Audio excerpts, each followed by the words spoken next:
Good morning, everyone. My name is Robin Ayub. I'm the founder of the Localization Fireside Chat Podcast channel. This relatively new platform has given me and given my audience an incredible opportunity, really, to listen to thought leaders bringing new ideas to the industry and industry professionals to tell their intriguing stories, intriguing localization stories, and discuss trends, challenges, innovations in our industry. So, if you have not done so already, I invite you to connect with me on LinkedIn or connect and engage with our content throughout our channels, YouTube podcast channels, your favorite podcast channels, streaming channels. Feel free to connect with our content. Feel free to engage with us. And if you have any ideas for future podcasts, we welcome those as well. Today, I'm honored and I have the pleasure and distinct pleasure to be joined with Oz Krakowski from Deepdub.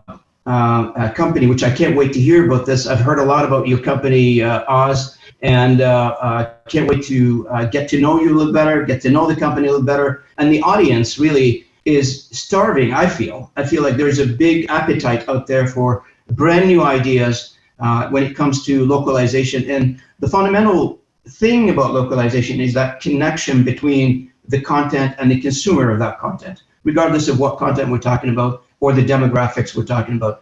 And localization in general, and I from the little I've read about Deepdub.ai, I feel like you guys fulfill that, meaning that you bring content to demographics who have no access to those contents otherwise. So welcome to the show, welcome to the channel, Oz.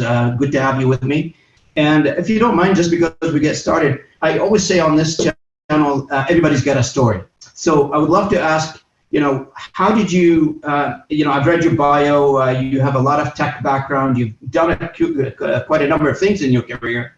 How did you find your way to localization? What presented itself as an opportunity? I'd love to hear your story. The floor is yours. Absolutely. So first of all, thank you for inviting me to this podcast. The honor is really, mine to be here and be part of, your distinct guests on this channel. Specifically to a question, it's a very interesting question, and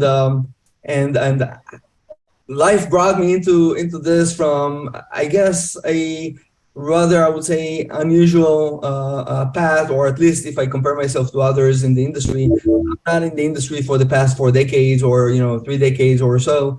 I really come from a tech background, but I was, I would say, kind of dragged into this, which I love the concept that that I was dragged, because I love where I'm at, and I love this industry and what we do here, and which we'll talk about. But the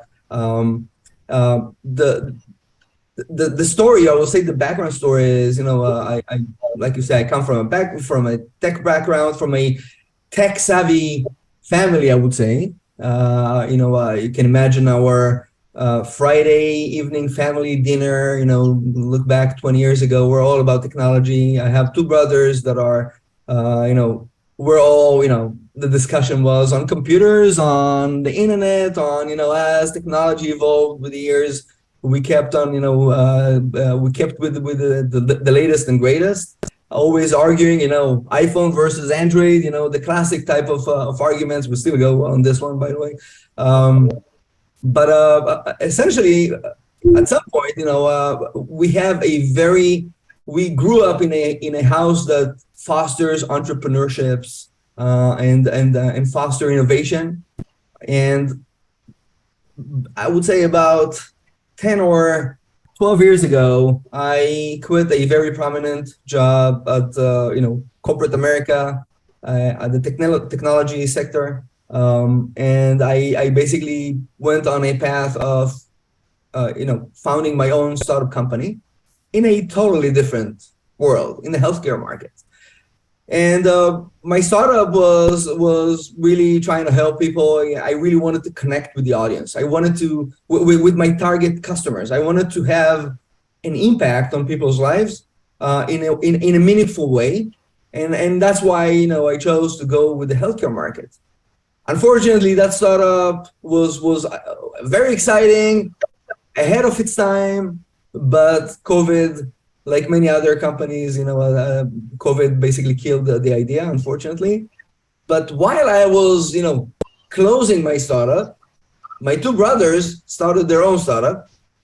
And they came with, they were I would say in Israel for a while in the public sector. They came from military background, technology wise, but when they freed up their time, they decided to start a company that is focusing, again, how do we create some impact on people's lives, but using advanced AI, generative AI technologies. And they came up with the idea of Deepdub. I was involved in, a little bit in the background, but I was still, in the process of shutting down my startup while Deepdub was starting at the end of 2019. And as soon as my startup, basically, I would say, was gone, and my time was free, I joined and, immediately, took a part in this, what turns out to be almost a family business. And the beautiful part of it is that we all come from a slightly different background, which gives us the ability to really split responsibilities and address all the challenges in a very collaborative way and constructive way, which I think ends up in something that is the beautiful thing we call Deepdub.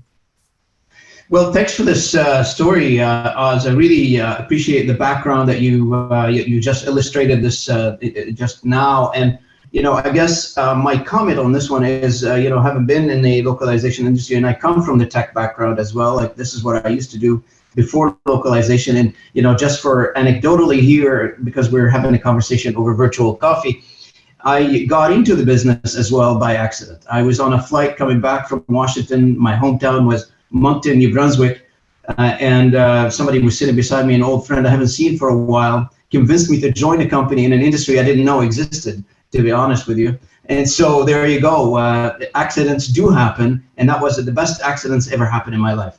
I found, I always tell the story. Before the localization industry, I was changing jobs every 2-3 years, seeking the more exciting, the better pay, where I can use my intellectual, brain in a different way, using tech, etc. But with the localization industry, I found all this. The breadth of the localization industry and the amount of excitement that's involved, different topics. You're not stuck in one industry all the time. You're covering various industries. Today, you're working in entertainment. Tomorrow, you could be working in healthcare. The day after, you could be working in legal. So there's a lot of diversity in the localization industry. So that's why I got excited, and it kept me going in this industry for the past 21 years now. I can't believe I'm saying this. Wow. So just from your perspective, I guess the audience is very interested in finding out a little bit more about what does Deepdub does. Like, what is the services you offer, and what is it that you like the world to know about this? I don't know, how old is your company, by the way? If you can give us a little brief on that one, that'd be great. Perfect, absolutely. And I'll try to make it very brief, and I'm sure we'll delve more into it as we go. But essentially, Deepdub was established at the end of 2019, so it's a very young company in the world of localization if we compare to traditional companies. And we really set a goal to bridge the language barrier, cultural gaps of entertainment experiences, but through the use of advanced generative AI technologies to enable things that are still, I would say, to some extent, pain points in the industry that will be, increased capacity, address markets that are less served, either because of cost prohibitive, because they are cost prohibitive, or because there is just no infrastructure, or less interest, because there's no big streaming service over there that will enable that, and essentially, democratize content. One of the key things that we like to, that we don't realize, and I just spoke about it, on a panel a week ago. language is a skill. In the end, we converse in English right now. We don't realize that it's a skill that we acquired, and that skill is enabling us, but also limiting us. It enables you and I to discuss, but it, by definition, takes away people that don't have that skill from accessing that content. Very specifically, your podcast is going to be available for English speakers. If people in, let's say, Indonesia that don't speak English will find it way harder to understand what we talk about. Some of them may, some of them may not. Some of them will never even look at it because it's not in their language.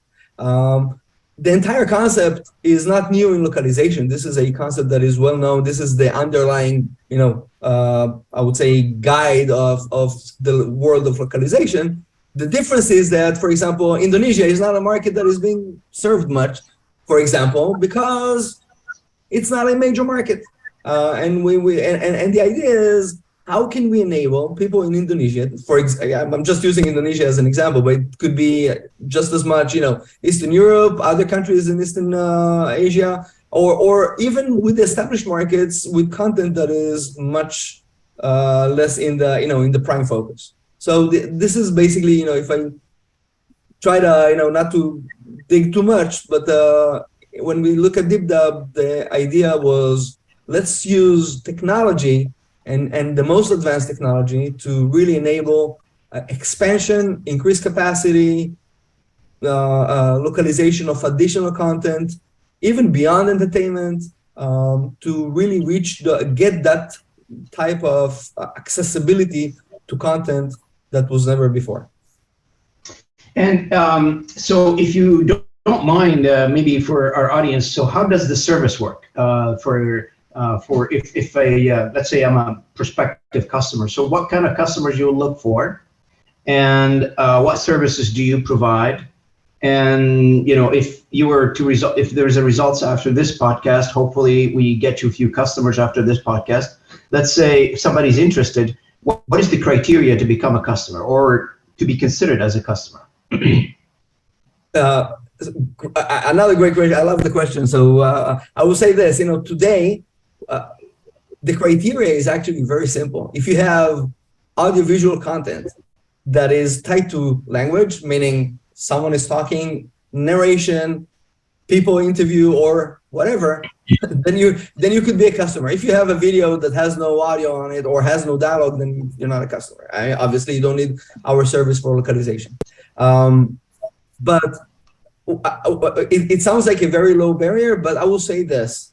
About a month ago, we launched a new platform that really opens up the door to pretty much everyone to localize content on their own. The platform is called Deepdub.ai, and it really enables you and I in a few clicks of a button to localize content, localize short videos. Even it enables the creation side.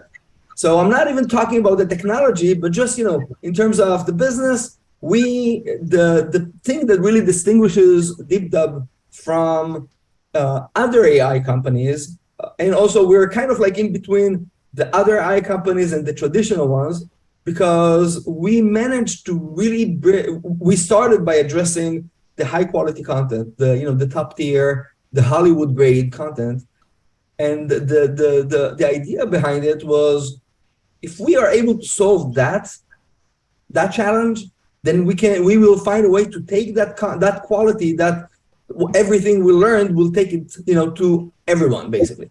And this is where Deepdub.ai is. How can we bring that grade of quality to broader audiences? But we also do either a managed service, like when we work with studios, when we work with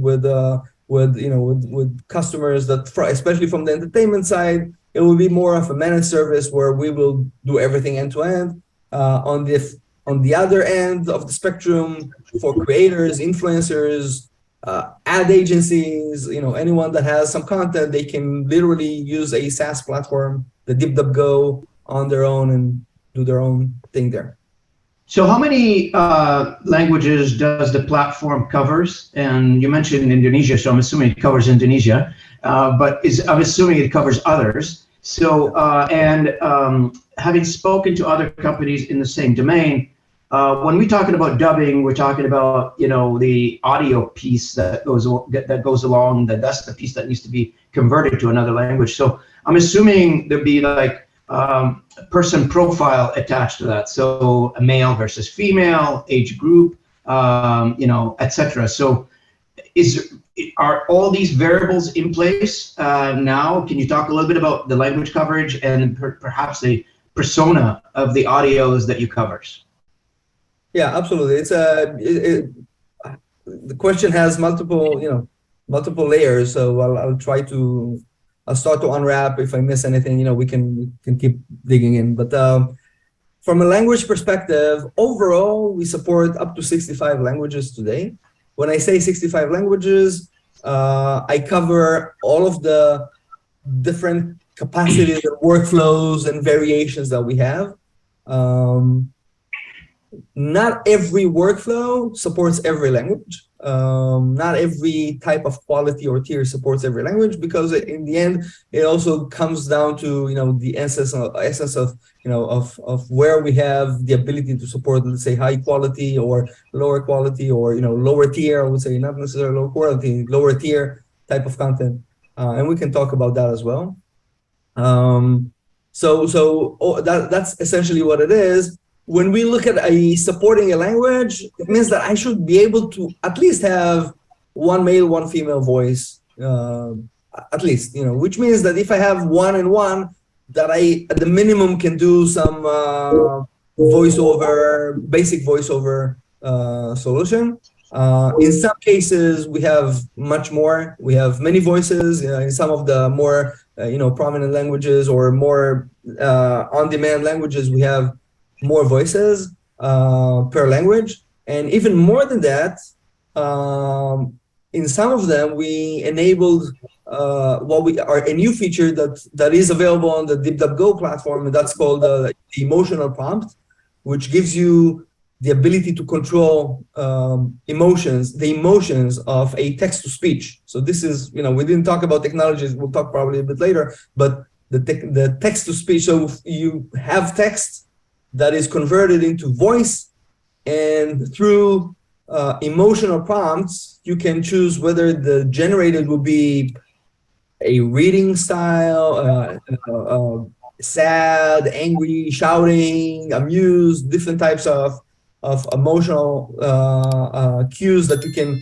give to that text, and the machine will, through the context of the text, will actually generate the dialogue that you can play with. Oh, wow, this is great. I mean, I always thought technology deals with logic. Now you are controlling emotions in the way you portray the dubbing, which is absolutely phenomenal. And you know what? One of the things probably we should do, you and I, after this call, is take this video and convert it into several languages and, serve, you brought up a very good point. I mean, we're only speaking in English. Let's test, the idea of Deepdub services, and use this video that we're going to be producing here as an example of what you and the company can do in this case. And one of the things that we always talk about, especially like if you're running a podcast channel or you're doing anything that has to reach audience and media out there, is the amount of coverage.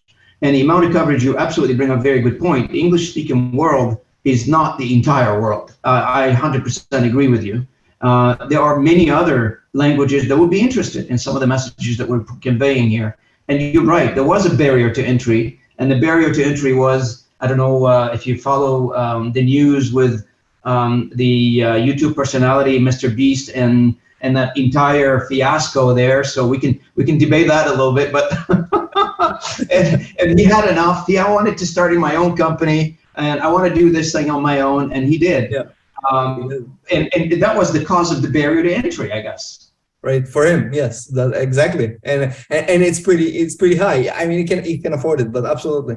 And regarding just the first thing you said regarding taking this video and localizing it, I actually in a way, kind of have a surprise, you can say, because Okay. I already took one of your very early videos in your channel. I think the first one that you introduced the channel, and I localized a little bit of it by myself. Oh wow, great! Well, thank you so much. Wow, that's the biggest surprise I got today. I mean, the biggest surprise I got on the channel so far. This is wonderful. Thank you. One of the challenges, one of the challenges when localizing content in the past was, access to so many aspects of localization. The translation, the adaptation. How do I get everything together? The mix. I need to understand the language. I need to invest a lot of effort in things that are relatively, I would say, the basics of localization. What we do is we take the effort out of the mundane tasks and let you focus on the creative task. So where's the creative transcription is not creative. Transcription is I hear, I write it down. I hear, write it down. I don't need anything for transcription, right?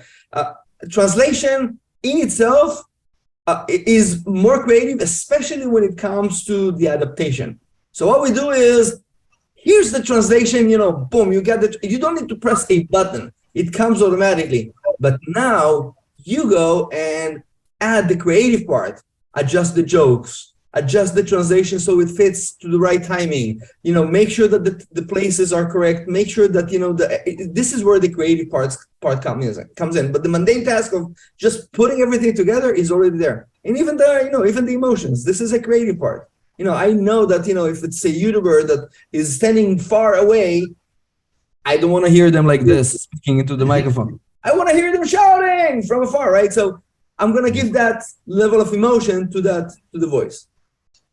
And this is where technology is in its, I think the improvement that we're making in technology is enabling, some of the creative, innovative ideas similar to Deepdub right now. And technology, I believe, still at its infancy. I mean, we still haven't scratched the surface. Everybody agrees that we have a brand new era in technology, and the accelerated development of those technologies is amazing, in my opinion, because the timeline used to be, for a year, 2 years, or 3 years, 5 year cycle for technology to be developed. Now we're talking about a few weeks, a quarter, maybe a month, depends on what you're into. So let's talk a little bit about, I have several questions for you. I can talk to you forever about this topic, but let's get started with a couple more questions. And by the way, before we, this discussion is about an hour. You're welcome back to the channel anytime. I call it here, Mikasa is Sukasa. You come in, this channel is yours. If you have any update, if you have anything you want to reach out to audience, please feel free to come back. So the invitation is open. Thank you. So one of the things I always struggle with when talking to guests on this channel from the localization industry is that whole topic around, is it fully technology? Is it like the solution is full technology, or do we have a hybrid solution at this point? So meaning that is a human in the middle or not, or is it completely hands off? And this is where people, I agree with you that mundane tasks should not be part of the equation. Mundane tasks should be all automated, and trust me, I can tell you stories about that one. But the aspect of, are we taking the human completely out of the equation? Are we at a point right now we're saying it's fully automated, or you mentioned the creative part, but there must be somewhere around the engineering, the control, the process, making sure that every step is going correctly. What's your thoughts on that? So one of the things that I've learned, I've heard this term in a conference about AI in marketing last week. Someone said that we need to differentiate between thinking to thinking, and where people will still do the thinking, and let's leave the thinking to machines or to the AI to help us and do the thinking a little bit more creatively, or more, I would say, more precisely, more accurately, more complete, I would say. But in the end, I don't think people are going out of the loop in the foreseeable future. The level of involvement of people within the process is going to change. Where in the process people are going to be involved is going to change based on the outcome that we'd like to achieve. I'll give you an example from how we operate. We have multiple ways of addressing a content. We can do it in a way that is that it requires minimal effort on the from a manual perspective, but the outcome will be also accordingly. So it really is good to certain types of content, but the more I'd like to put more focus on the creative sides of the work, the adaptation, the quality of the voice, how much exactly it fits within the time slots, the segments and everything, I'm going to be more involved in the output. Now, this is one way. We have another way of using different technologies that give you a much more accurate result, where I can really put a lot of focus on lip syncing. I can put a lot of focus on recreating the performance and the emotional and the expressivity of the content, but that requires even more manual work.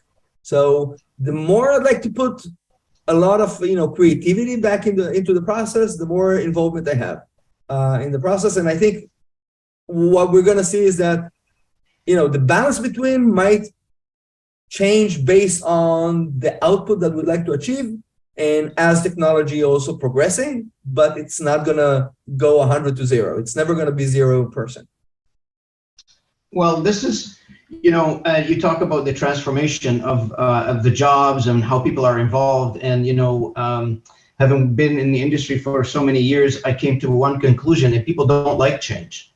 And many of my colleagues will attest to that, specifically on the operational side of things, where we tend to have some sort of an idea that says, I create a situation, whatever that situation may be, or a setup or a process, and then if the process change, it causes a bunch of anxiety to a bunch of people.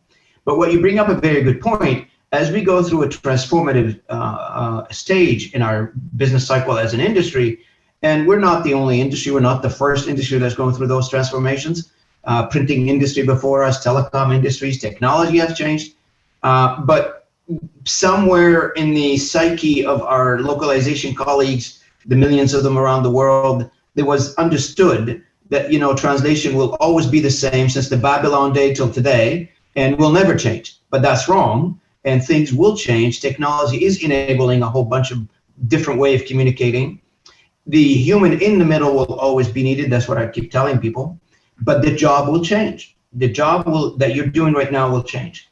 And so give me a little bit of idea. Give the audience a little bit of idea on locations, size, how many employees you have, etc. Yeah. Deepdub is, a relatively small company. Like I said, we're a young company also, definitely in this industry.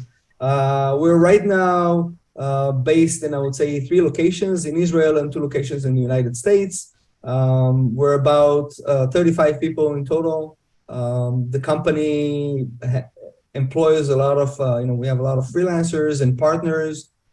We partner with companies in the localization industry, as well as companies that are outside. We do a lot of, in fact, even in our company, within the company, about half of our staff comes from the creative world. We have, dubbing directors, voice actors, people from post-production that have, decades of experience in post-production that are involved, that are part of the company, which really separates us from the traditional classic technology company, but also from the classic, localization company. We have a very prominent, team of researchers and developers that are really giving us the ability to bring those cutting edge technologies. And that's why we call ourselves the combination of that creative and tech. We call ourselves a creative tech startup and not a tech company. We're not a classic tech company from that perspective.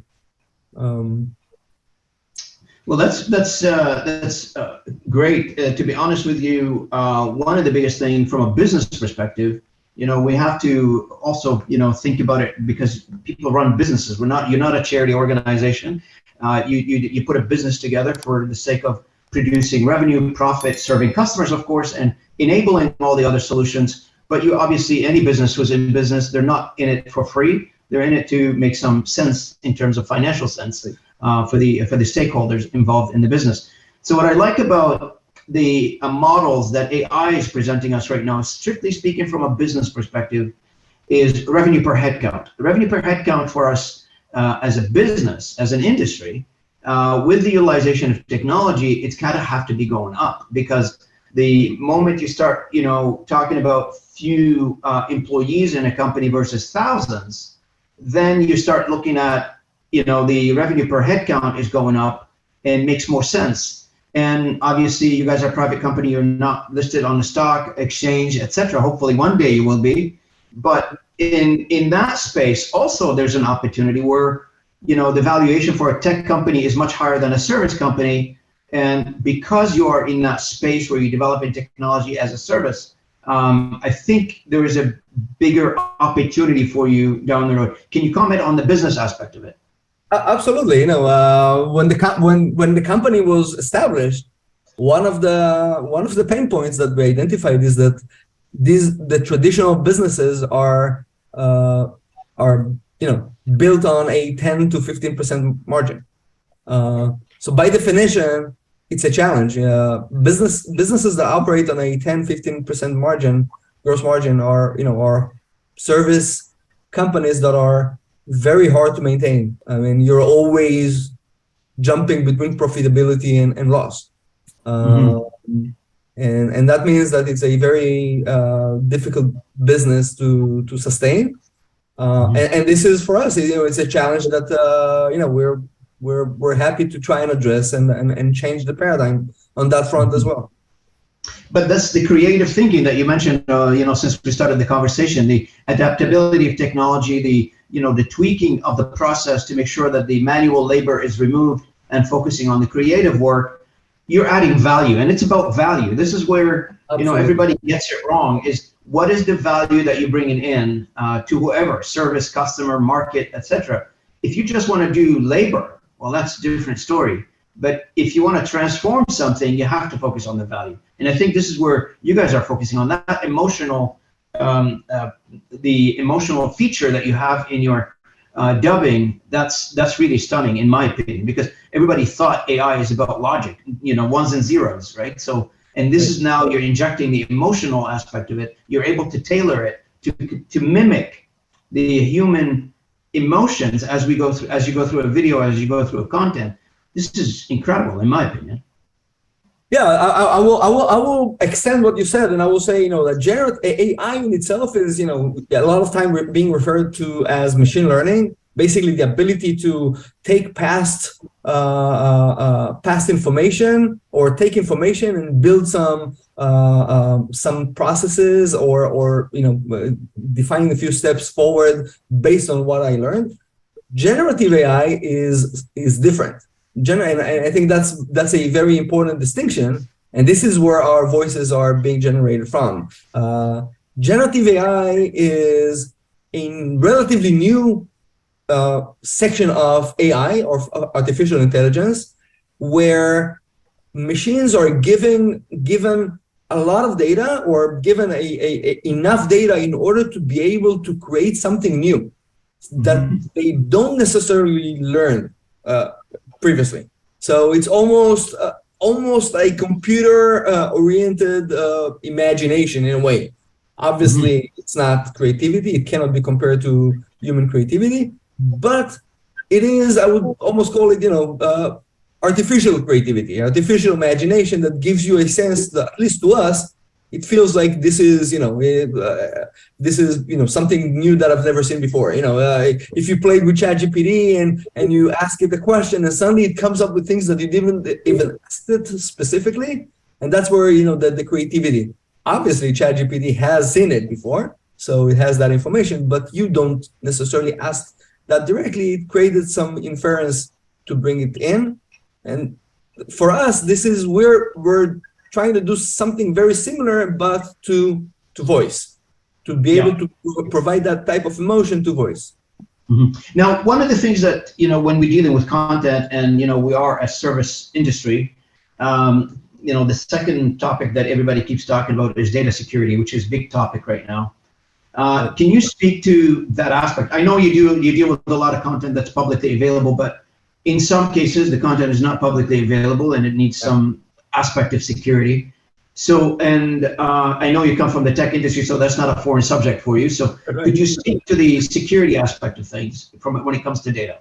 Absolutely. So going back to what I said earlier about the fact that, we started from addressing the needs of the Hollywood studios, type of quality and needs.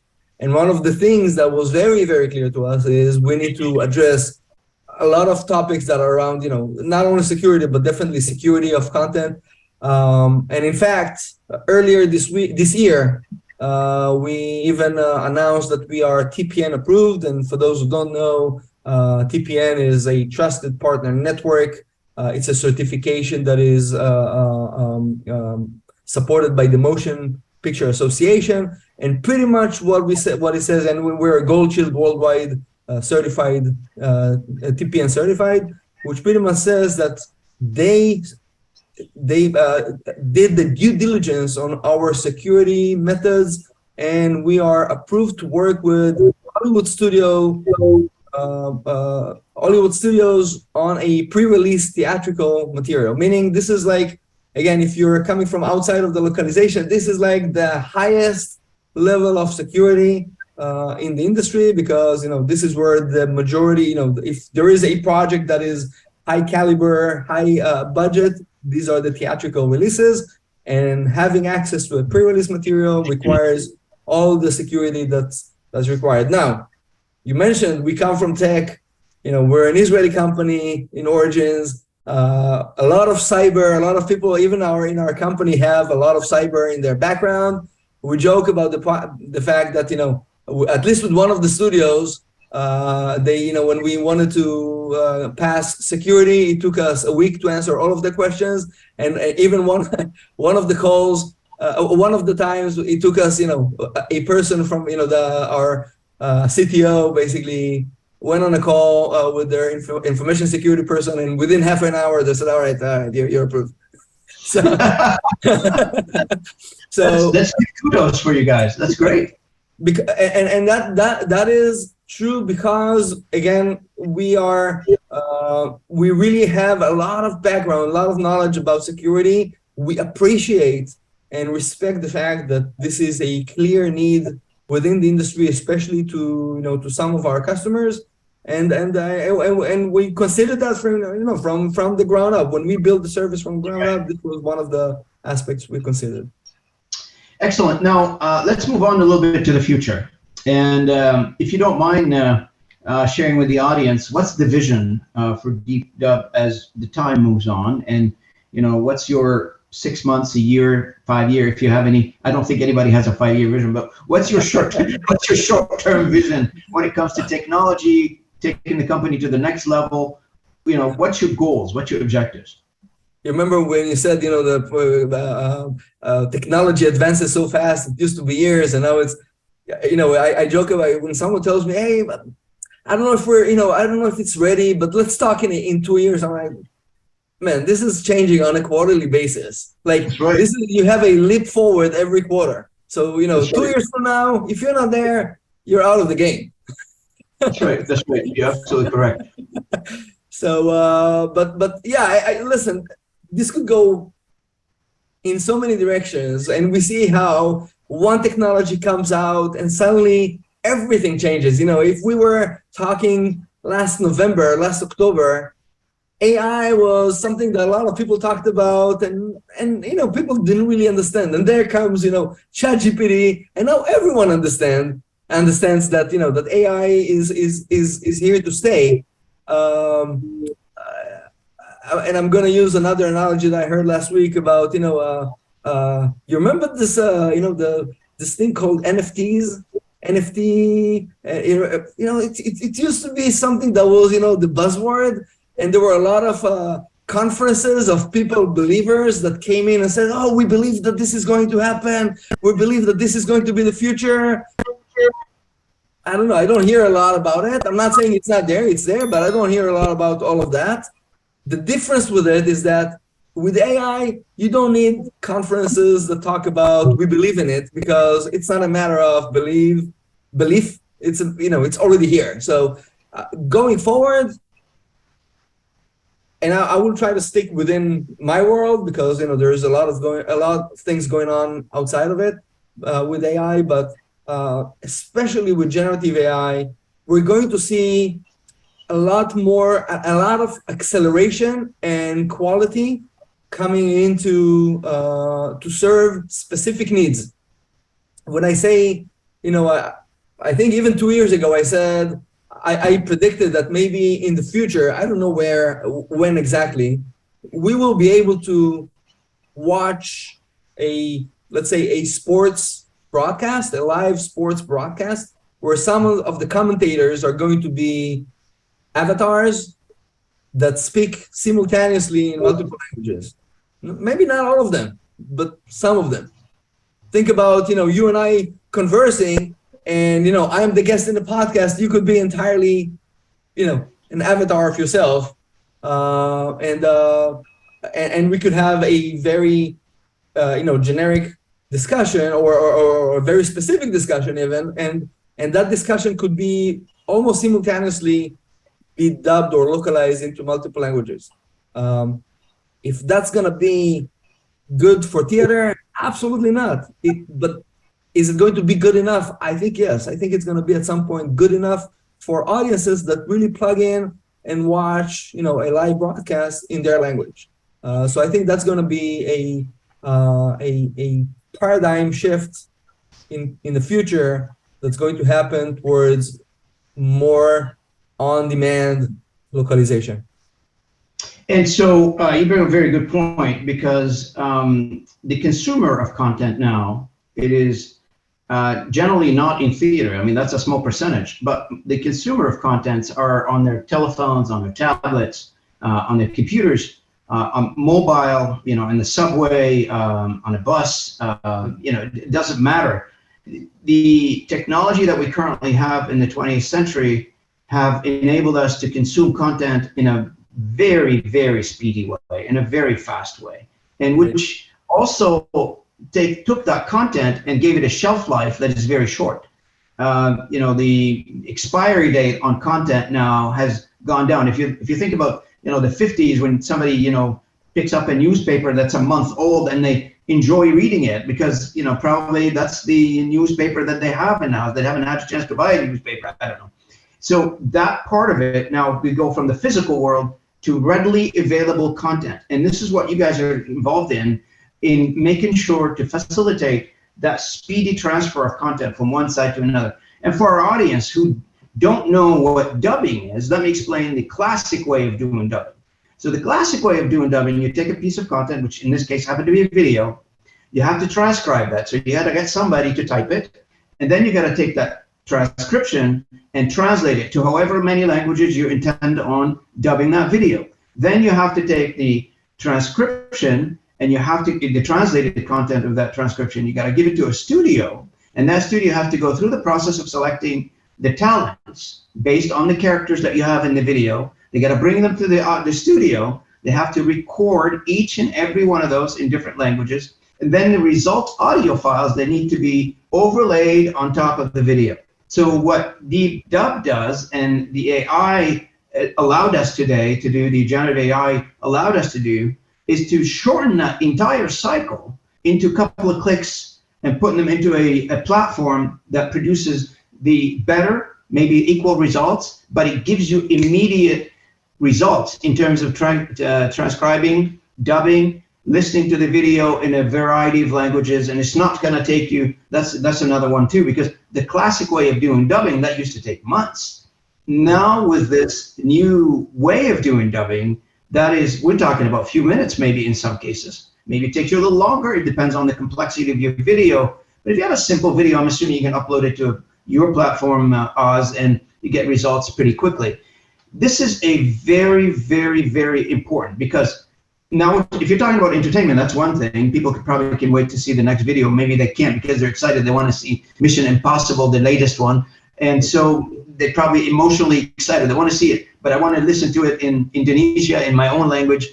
But if you are in a different industry, if you are in a defense and security, if you are in pharmaceutical, if you are in construction, if you are in health and safety, those becomes very important, because if you are trying to convey a message to a wide audience in a video format in languages that your audience don't understand, well, you're not gonna do well there. You gotta make that message available in the languages. And I remember working with a few companies that they were in the oil. Now, I guess oil is a bad word on this channel, but I mentioned it for the sake of historical reference, nothing else. And that company was involved in the drilling, researching for oil. So they have staff all over the world, and those staff, they don't speak English. And so how do you explain health and safety measures to them? You have to explain it in their own language. Absolutely. Absolutely. You know that I always refer to content as trying to deliver something, and audiovisual content. And I would say the highest level of, if I need to classify it, I would say that you have two types of messages, or two types of things that I'm trying to deliver with an audiovisual content. Either I'm trying to deliver an experience, or I'm trying to deliver information. Experience, this is where we have television, theater, cinema. We're trying to live. It's an experience. I'm not there to get educated. I'm not saying Mission Impossible for example, to get educated. I'm there to forget about everything else, immerse in the experience. I would pay money to sit in a nice theater, to see it on a big screen, and really be part of the amazing, car race. And I just watched it a couple of days ago. It's, I think, this is my favorite. For me, the experience is the popcorn. Absolutely. This is part of the experience, that you don't need also to clean everything after. I didn't say that, but really, this is part of the experience. This is an experience, immersive as much as possible, and enjoy that part. The other side, information. Experience is not relevant when I talk about security, just like you said. When I talk about a course, e-learning, corporate, a CEO trying to deliver a message, a company trying to deliver their, to promote their product. Experience may take some part. It needs to be a acceptable experience, but the information is more important. And being able to deliver it in the target languages, in the language of the target audience, is detrimental for your audience to understand and to receive that information. Absolutely. And on that note, it's a very exciting topic. Like, I can't talk enough about it. I've been an avid user of AI. I use it every day in my job. And if it's just me, the single person here that is from what I do, from my particular day-to-day work, has increased my productivity by, 75%, maybe 80%. It doubled my work output. And I'm assuming globally, that's going to help us quite a bit in terms of our content and how we work, and the amount of output we're producing collectively with lesser of an effort. And that's how we started the conversation. And I love to finish on that same thought. You can do more with less, not in terms of number of people, but in terms of resources as a humanity, as a planet. So consumption, the amount of human we need, the amount of opportunities it creates, it's all positive. And we should not be afraid, as I'm speaking to the legacy part of our industry. We should not be afraid of embracing that whole idea of employing and using AI. And it's available to everybody. It's not exclusive. The platforms are all open source. People can go and explore them, see how they fit in the world, depending on what your job and what your objective in life. You can use it in a variety of ways. So it's an opportunity. It's not a risk, in my opinion. So on that one, well, maybe and add to it, creativity is still going to be a part where humans are going to take the lead role, and it's just going to change. The places where we add our creativity on is just going to shift, along those lines. Correct. So just before we wrap it up here, if you don't mind, Oz, any final thoughts, words to the audience about the company? What would you like them to know? How can they reach you? How can they reach the company if they're interested, etc.? Well, first of all, again, I will say thank you for inviting me here. I really enjoyed the time. Deepdub is really on a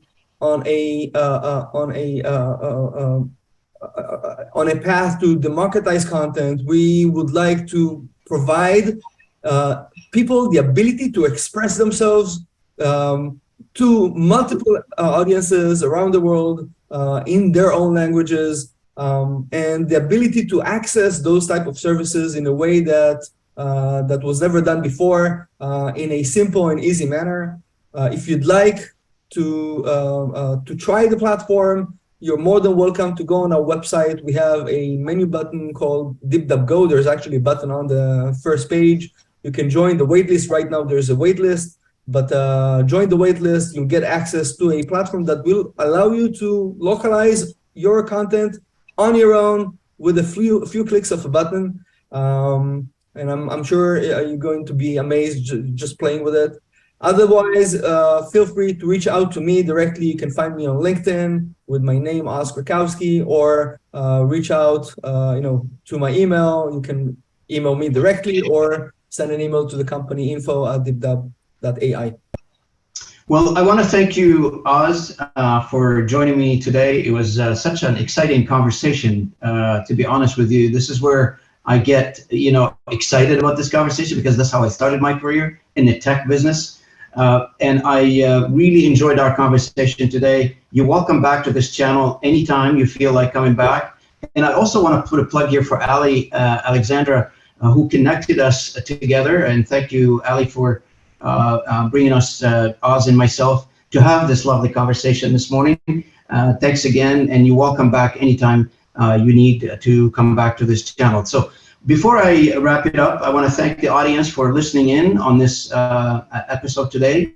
I hope everybody got something out of this, and I hope everybody, developed some positive ideas for the future using generative AI, and how can it be a business enabler for you. Also, I ask everybody who is enjoying our content to like, subscribe to our channels. I really appreciate your support. And thank you again, and enjoy your weekend.